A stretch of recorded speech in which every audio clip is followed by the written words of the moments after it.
Hai hai hai, welcome back to my YouTube channel Graveler. Di video kali ini gue bakalan ngebahas tentang kepribadian lagi, tentang psikologi lagi. Lebih tepatnya itu tentang bagaimana sih cara kita berkomunikasi dengan kepribadian yang berbeda-beda. Bagaimana cara kita menyampaikan pesan yang sama kepada orang yang sifatnya itu berbeda-beda supaya pesan itu bisa tersampaikan dengan efektif dan bisa dilakukan dengan baik. Oke, sebelum kita bahas lebih lanjut, tolong kalian klik dulu tombol like, subscribe, share, dan komennya ya. Makasih.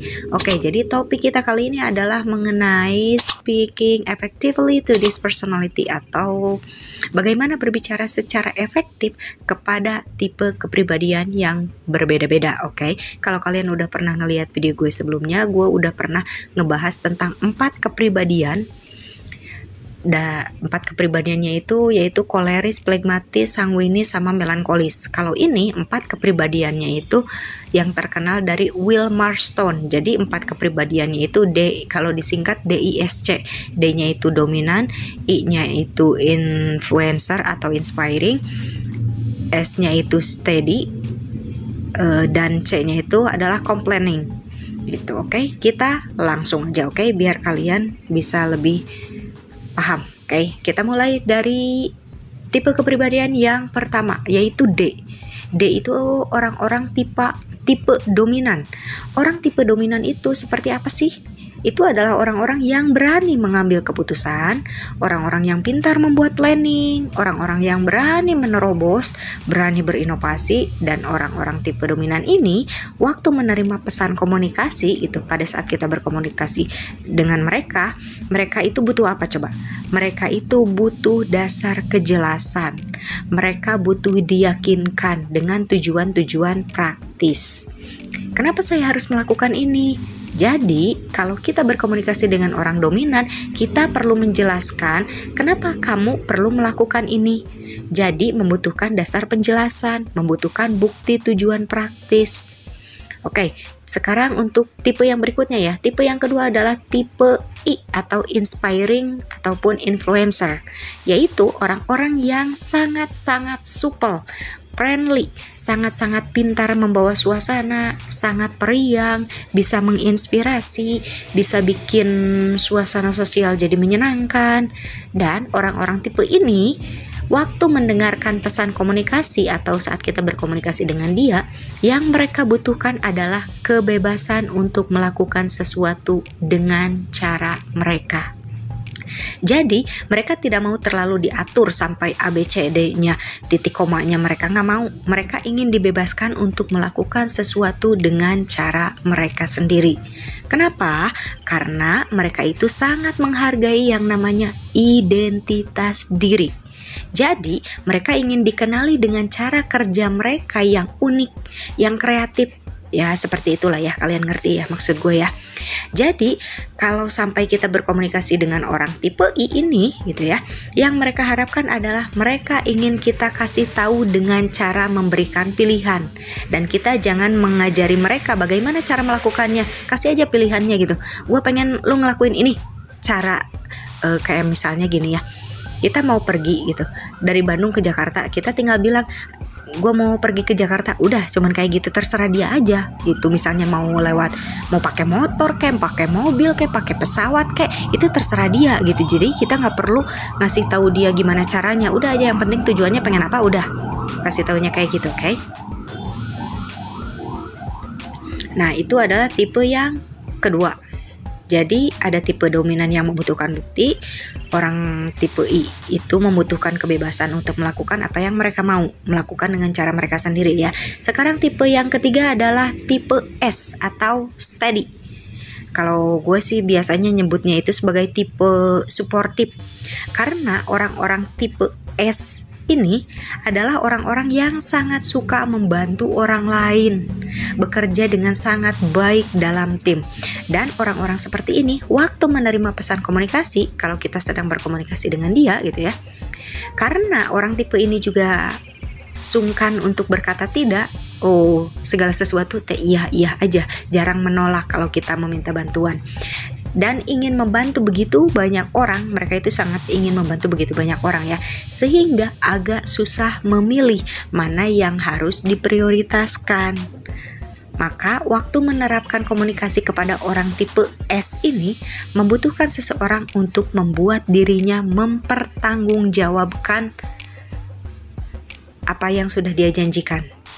Itu karena mereka itu kalau ada yang ngajak ini iya, ada yang nyuruh ini iya, semua pekerjaan dia iyahin. Akhirnya dia pusing sendiri mana yang harus dikerjain terlebih dahulu. Akhirnya dia nggak punya tanggung jawab gitu, karena dia keteteran dengan pekerjaannya ataupun apapun itu. Karena dia tidak bisa memprioritaskan apa yang harus dia dahulukan. Itu intinya ya.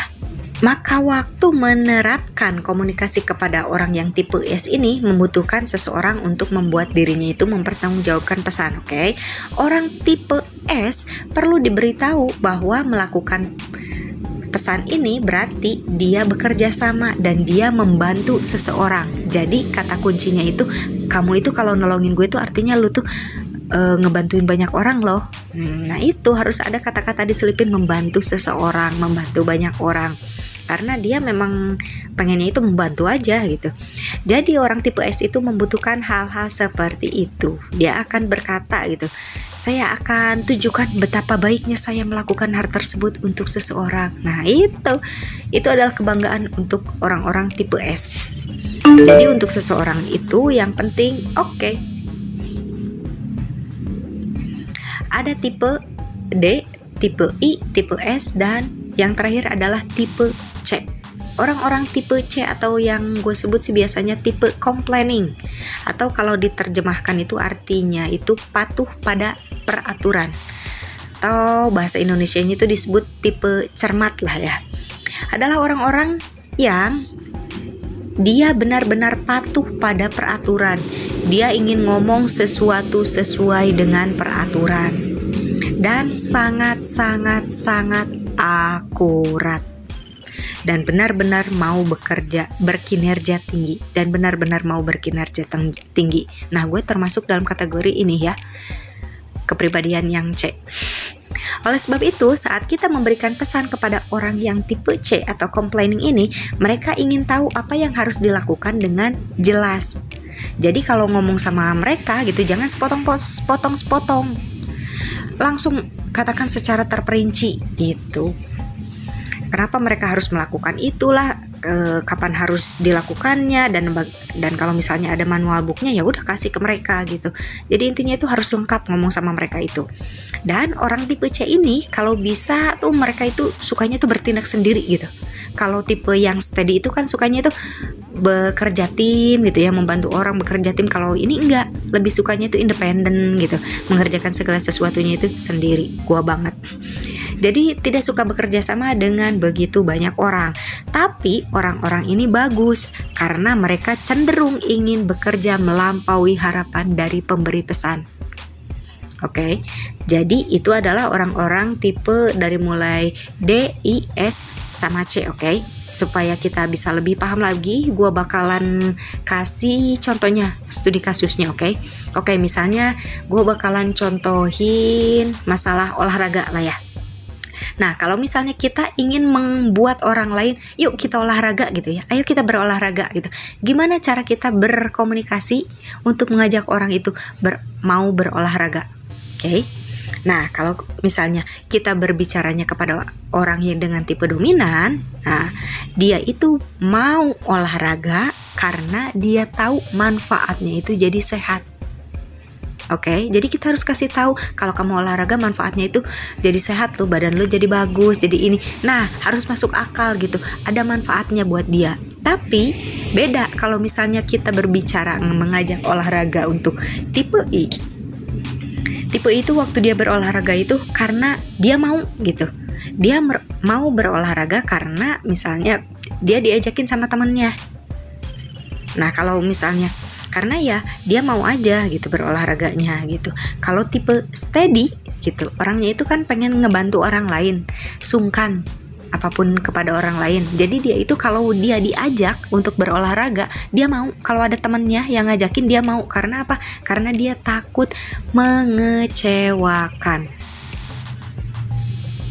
gitu. Nggak enak nih, misalnya temennya udah ngejemput, nggak enak nih, udah ditungguin sama temen tuh, jadi akhirnya mereka itu mau berolahraga gitu. Sedangkan untuk orang-orang tipe C, kalau misalnya mau ngajakin olahraga gitu ya, supaya dia mau berolahraga, kasih tahu gitu, mereka itu baru mau berolahraga itu ya karena itu sudah ada dalam to-do listnya gitu, sudah ada di dalam agendanya. Mereka berolahraga karena memang udah ada di agendanya, bener-bener patuh terhadap aturan gitu. Segala sesuatunya itu harus terperinci, harus sesuai dengan rencana. Ngerti ya maksud gue ya? Oke lah, kalau misalnya kalian masih kurang paham, gue bakalan ulang lagi ya. Kalau orang tipe D olahraganya itu karena dia mendapat alasannya gitu. Kalau orang tipe I itu karena dia bisa memilih olahraganya, memilih dan moodnya lagi pengen olahraga. Tapi kalau tipe S itu karena udah ada orang lain yang ngajakin loh gitu. Tapi kalau tipe C itu mau berolahraga, kenapa? Karena memang sudah ada dalam agenda dia gitu. Dia paling tidak suka untuk melanggar aturan yang sudah dia buat sendiri. Oke. Biar lebih ngerti lagi, gue bakalan kasih studi kasus yang kedua. Misalnya ya, mengenai supaya seseorang itu berhenti merokok. Oke. Nah, kalau kita mau ngomong misalnya, udahlah jangan ngerokok lah, ngabis-ngabisin duit aja gitu ya. Itu intinya. Nah, kita itu akan berbeda-beda pendekatannya itu. Kalau misalnya kita berbicara kepada orang tipe D, bisa jadi dia itu jadi sadar untuk berhenti merokok saat dia diajari mengenai pengeluaran uang merokok. Kasih tahu dia gitu. Karena kan dia itu orangnya itu harus ada alasannya untuk berhenti merokok itu gitu, menggunakan logika gitu. Jadi kasih tahu gitu mengenai pengeluaran uang merokok, jadi dia bisa kalkulasiin gitu. Misalkan contoh, bayangin deh, lu bayangin ya kalau lu ngerokok gitu ya, satu hari aja lu ngerokok misalnya tuh habis satu bungkus harga 25.000. Nah sebulan artinya lu tuh udah ngeluarin uang buat rokok itu 750.000 di masa-masa ya covid kayak gini gitu ya. Uang rokoknya kan daripada dipakai buat rokok, mendingan juga dialokasiin aja duit 750.000-nya buat hal yang lain, misalnya buat jajan anak, buat bayar sekolah anak kek, buat bayar listrik kek. Nah kayak gitu. Begitu dia dikasih pengertian kayak gitu, dia bakalan mikir, oh iya ya, mendingan juga udah aja lah gue berhenti ngerokok. Nah jadi untuk orang-orang tipe dominan itu harus diberikan alasan yang kuat gitu. Jadi saya harus berhenti merokok nih karena uangnya bisa dipakai buat keperluan A atau keperluan B. Nah oke. Nah jadi intinya adalah orang tipe dominan itu akan lebih mudah untuk bisa berhenti merokok kalau dikasih alasan-alasan yang benar-benar kuat ya.